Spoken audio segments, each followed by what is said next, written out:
በሆሮ ጉዱሩ ወለጋ በታጣቂዎች የተገደሉት የኦርቶዶክስ ቤተክርስቲያን ቀሳውስት አስከሬን አለመገኘቱ ተነገረ። በአማራ ክልል ምዕራብ ጎጃም ዞን የመንግስት የሥራ ኃላፊዎች ከጦር ጄኔራሎች ጋር በመሆን ከህዝቡ ጋር ያደረጉት ውይይት በስህተት ፋኖ አሸናፊ ነው የተባለበት መድረክ ነው ተባለ። ምቹ ሁኔታ ተፈጥሮለት እንደዚህ ጠንከር ብሎ እንዲቆይ ያደረገው ማን ነው ከተባለ ከየትም አይደለም። አንድ ቀኝ የውስጥ አርበኛ የሚባል አደረጃጀት አለ። በጎንደር ዩኒቨርሲቲ በሚያሳዝን ሁኔታ 2 ዶክተሮች በ3 ቀናት ውስጥ ህይወታቸው አልፏል። ነገሩም የዩኒቨርሲቲውን ማህበረሰብና ብዙዎችን ያስደነገጠ ሆኗል። የኢትዮጵያ ብሔራዊ ባንክ ዛሬ ባወጣው 12ኛው ዙር የውጭ ምንዛሬ ጨረታ የብር ዋጋ እንደወረደ ቀጥሏል። ያሁኑና የቀድሞ የብሔራዊ ባንክ ገዢዎችም ስለ ብር ዋሽተዋል ተባለ። ጤና ይስጥልን፣ ኢትዮ ፍሮንቶች ነን። አብራችሁን ስትቆዩ እነዚህን ዘገባዎች ትሰማላችሁ። እስከዛውም ቻናላችንን ሰብስክራይብ፣ ላይክ እና ሼር እያደረጋችሁ አብራችሁን ቆዩ። በሆሮ ጉዱሩ ወለጋ በታጣቂዎች የተገደሉት የኦርቶዶክስ ቤተክርስቲያን ቀሳውስት አስከሬን አለመገኘቱ ተነገረ። በኦሮሚያ ክልል በሆሮ ጉዱሩ ወለጋ ዞን 2 የኢትዮጵያ ኦርቶዶክስ ተዋሕዶ ቤተክርስቲያን አባቶች በታጣቂዎች ከተገደሉ ቀናት አልፈዋል።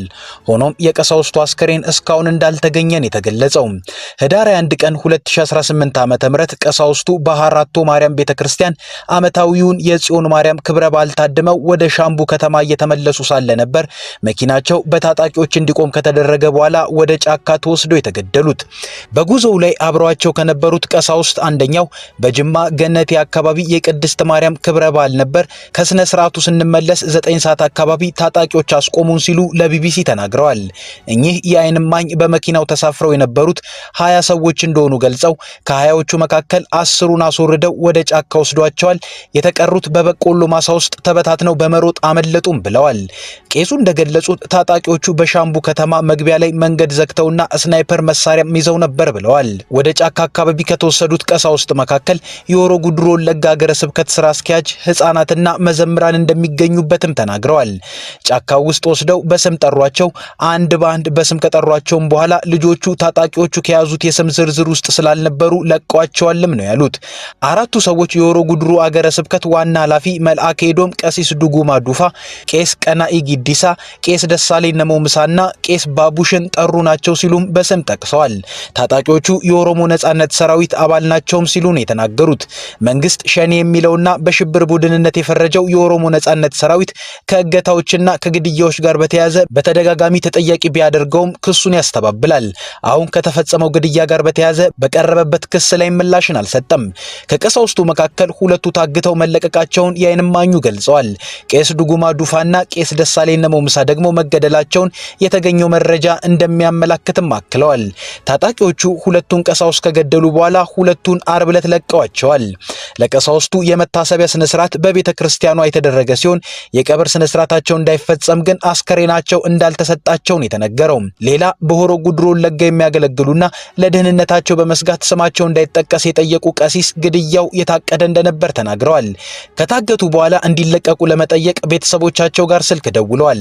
እንደማይለቋቸውና አስከሬናቸውንም እንደማይሰጡ ታጣቂዎቹ ገልጸዋልም ነው ያሉት።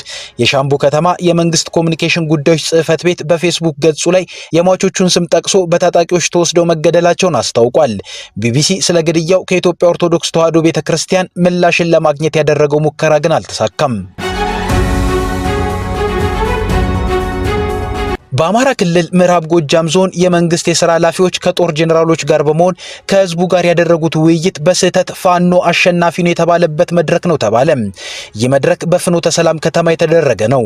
በዚህ ውይይት ላይ የአማራ ክልል ምክትል ርዕሰ መስተዳድር አብዱ ሁሴን፣ የምዕራብ ጎጃም ዞን አመራሮችና የምስራቅ እዝ ዋና አዛዥ ሌተናል ጄኔራል መሐመድ ተሰማ ተገኝተው ውይይቱን መርተውታል። ታዲያ በዚህ መድረክ ላይ ከመንግስት ሰራተኛ እስከ ሃይማኖት አባቶች እንዲሁም ከዚህ ቀደም በፋኖ ትጥቅ ትግል ውስጥ ተሳታፊ የነበሩና የተመለሱ ናቸው የተባሉ ሰዎችም የተሳተፉበት ነበር። መድረኩን ከህዝባዊ ውይይቱ ባሻገር ስለ ፋኖ አቅም የተገለጸበት እንዲሆን ካደረጉ ምክንያቶች አንዱ የፋኖ አባል ነበርን፣ ነገር ግን አሁን ወደ ሰላማዊ ትግል ተመልሰናል በሚል መድረኩ ላይ ፋኖን ሲኮንኑ ከነበሩ ተመላሾች በኩል የተሰጠው አስተያየት ነው። ከነዚህ መካከል በመድረኩ የመጀመሪያው ዕድል የተሰጠው ለ17 ደቂቃዎች ያክል ፋኖን የሚኮንን ሐሳብ የሰጠው ያረጋል የተባለ ወጣት ይገኝበታል። ያረጋል ስለ ህዝባዊ ውይይቱ መደረግ የሰማሁት በድንገት ነው ሲል ንግግሩን የጀመረ ሲሆን ፋኖን ለማውገዝ ፋኖ አድርጓቸዋል ያላቸውን ድርጊቶች በዘረዘረበት ወቅት ቡድኑ ከነማን ሰፊና ጠንካራ ድጋፎች እንዳለው ገልጿል። በዚህም ፋኖ በወረዳዎችና ዞኖች ካሉ የብልጽግና አመራሮች ከፍተኛ የመረጃና ሌሎች ድጋፎችን እንደሚያገኝ ገልጿል። ከዚህ በተጨማሪ ፋኖ በመንግስት ሰራተኛው በኩል ሰፊ መሰረት መጣሉንና የተሳሰረ ኔትወርክ በመዘርጋት ቀኝ ውስጥ አርበኛ የተባለ አደረጃጀት መፍጠሩን አብራርቷል። ምቹ ሁኔታ ተፈጥሮለት እንደዚህ ጠንከር ብሎ እንዲቆይ ያደረገው ማን ነው ከተባለ ከየትም አይደለም። አንድ ቀኝ የውስጥ አርበኛ የሚባል አደረጃጀት አለ። ቀኝ የውስጥ አርበኛ የሚባለው አደረጃጀት ማለት በመንግስት መዋቅር ውስጥ ሆኖ መረጃ በመስጠት ሎጂስቲክ በማቀበል ክፍፍል በመፍጠር መንግስትን የሚያዳክም አካል የመንግስት ሰራተኛ በወረዳ በዞን በብዛት ዞንና ወረዳ ላይ ነው የሚታየው። እኔም ማውቀው ማለት ነው። እስካሁን ክልልና ፌደራል ላይ የማውቀው ነገር የለም።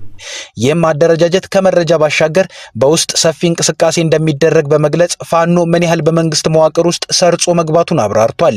ከዚህ በተጨማሪ ፋኖ ከፍተኛ ድጋፍ የሚያገኘው ከሃይማኖት አባቶች እንደሆነ የገለጸ ሲሆን የሃይማኖት አባቶች ቡድኑን ለማገዝ ምን ያህል ርቀት እንደሚጓዙና የተለያዩ ስልቶችን እንደሚጠቀሙ አብራርቷል።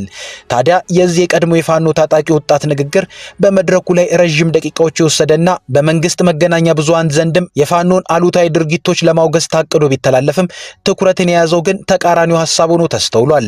ፋኖ ከወረዳና ዞን አመራሮች ከመንግስት ሰራተኞችና የሃይማኖት አባቶች በኩል እያገኛቸው ናቸው ተብሎ የተገለጹት ድጋፎች መንግስት ሳያስበው ስለ ፋኖ ህዝባዊ የድጋፍ መሰረቶች ለህዝብ የገለጸበት ወይንም የመሰከረበት አጋጣሚ አድርጎታል። ገለልተኛ የፖለቲካ ኮሙኒኬሽን ምሁራንም ይህን የወጣቱን ንግግር የመንግስት መገናኛ ብዙሃን ማስተላለፋቸው ብስለት ያልተሞላበት የከሸፈ ፕሮፓጋንዳ ብለውታል።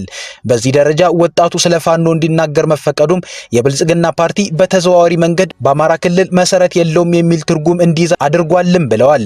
የፍኖተ ሰላሙ መድረክ የምስራቅ እዝ አዛዥ ጄኔራል መሐመድ ተሰማ የፋኖ ድጋፍ ከፍ ያለ መሆኑንና ፋኖ ህወሓት፣ ግብጽና ኤርትራ በጋራ ኢትዮጵያን ሊያጠቁ ነው ብለው የተናገሩበት ነው። በጎንደር ዩኒቨርሲቲ በሚያሳዝን ሁኔታ 2 ዶክተሮች በ3 ቀናት ውስጥ ህይወታቸው አልፏል። ነገሩም የዩኒቨርሲቲውን ማህበረሰብና ብዙዎችን ያስደነገጠ ነበር። ከ3 ቀናት በፊት ህይወቱ ያለፈው የዶክተር አቤኔዘር ጌታቸው ጉዳይም እንቆቅልሽ ሆኗል።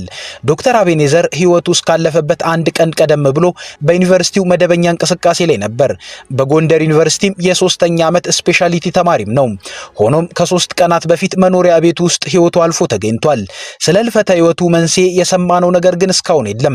ከ3 ቀናት በኋላ ደግሞ በዚያው በጎንደር ዩኒቨርሲቲ የመጀመሪያ ህክምና ዲግሪዋን ይዛ የህክምና አገልግሎት በመስጠት ላይ የነበረችው ዶክተር ሜሮን ደምሌም በዛሬው ዕለት ህይወቷ ማለፉ ተሰምቷል። ዶክተር ሜሮን ህይወቷ ያለፈው በህመም መሆኑን ከስፍራው ያገኘነው መረጃ ያሳያል። በ3 ቀንም የሁለቱ የህክምና ዶክተሮች ህይወት ማለፍ አስደንጋጭም ነበር። የኢትዮጵያ ብሔራዊ ባንክ ዛሬ ባወጣው 12ኛው ዙር የውጭ ምንዛሬ ጨረታ የብር ዋጋ እንደወረደ ቀጥሏል።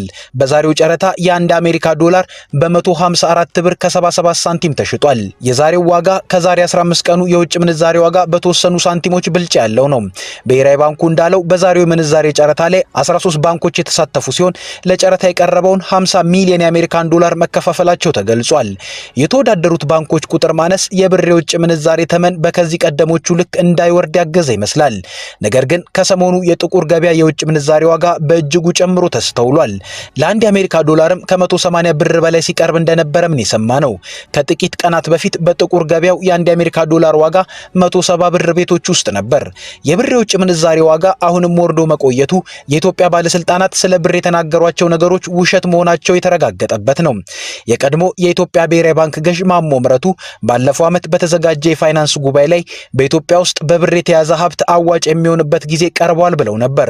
ሆኖም እሳቸው ይህን ካሉ በኋላ የኢትዮጵያ ብር ዋጋ በተደጋጋሚ ወርዶ ቆይቷል። እሱም ብቻ ሳይሆን ግለሰቦች ብር ከመያዝ ይልቅ ወርቅን፣ ብር ከመያዝ ይልቅ ቋሚ ንብረትን የመያዝ አዝማሚያን ነው እያሳዩ ያሉት። በሌላ በኩል የአሁኑ የብሔራዊ ባንክ ገዥ ኢዮብ ተካልኝ ከወር በፊት የኢትዮጵያ ብር በቅርቡ ወደ ጥንካሬው ይመለሳል ብለው ነበር። የብሔራዊ ባንኩ ገዥ ይህን ካሉ በኋላ ግን ለአንድ የአሜሪካ ዶላር በባንኮች የሚጠየቀው ብር በ6 ብር ጨምሯል። በጥቁር ገበያ ደግሞ ከዚያም በላይ ሆኗል። የኢትዮጵያ ብሔራዊ ባንክ በቀጣይ 3 ወራትም ተጨማሪ 420 ሚሊዮን የአሜሪካ ዶላርን ለጨረታ አቀርባለሁ ብሏል። ከኢትዮ ፍሮንት የዛሬ ጉዳያችን ይሄው ነበር። ቻናላችንን ሰብስክራይብ አድርጉልን። እናመሰግናለን። መልካም ጊዜ